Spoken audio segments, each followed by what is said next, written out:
And since that live, he has communicated with me a handful of times, including what was going on in this photo, at least his version of events. So what JP Miller said was that he was told that police showed up because one of the protesters, whose name I'm not going to mention, is a dealer of rugs, and also somebody who cons older ladies into putting him in their will.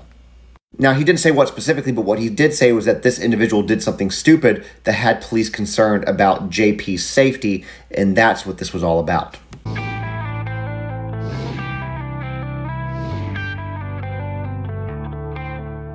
Hi guys, welcome back to my channel, Tough Topic. My name is Brittany. I hope everyone is having a great day. And a lot has taken place since the death of Mica Miller. And one of the things that have continued is peaceful protests outside of the Solid Rock Church at Market Commons in Myrtle Beach, South Carolina on Sundays. Although the congregation has gotten significantly smaller, down to just under 50 people, there's still people who are being brainwashed by John Paul Miller, and we need him to have all of that power pulled right from under his feet so that there will not be more to end up just like Mica.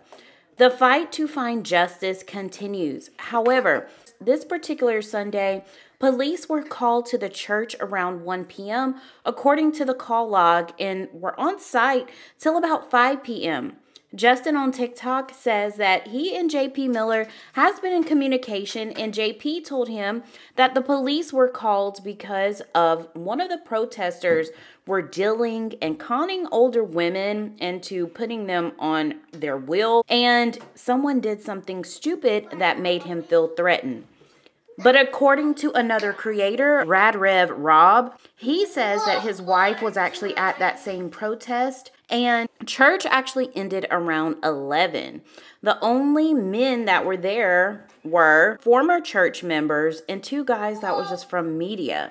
He even said that the cops came over and gave their direct phone number, and there was no dramatics that took place while I was watching the live. JP's assistant, Trisha Ross, was the only one who came out. She appeared to be upset. She whipped out her phone and she started recording. She had kind of like a sassy little attitude. There were some other church members who came out and they waved. Some came out and flipped off the protesters.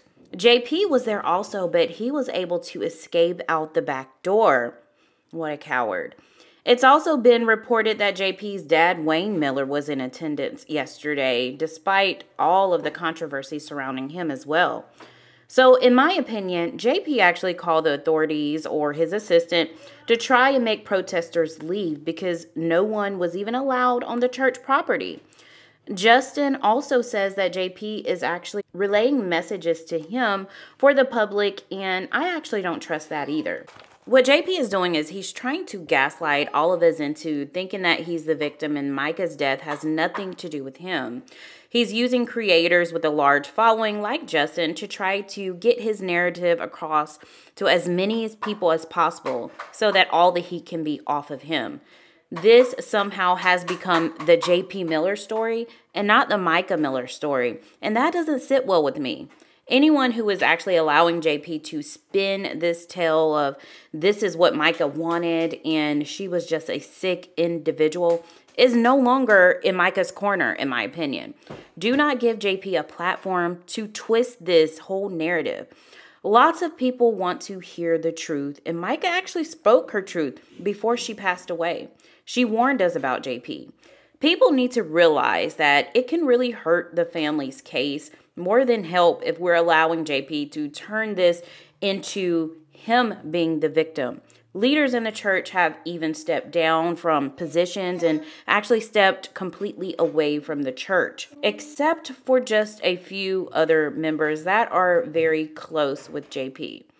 But tell me how you guys feel about this entire thing in the comment section below. Don't forget to hit like and subscribe so you won't miss out. Bye for now.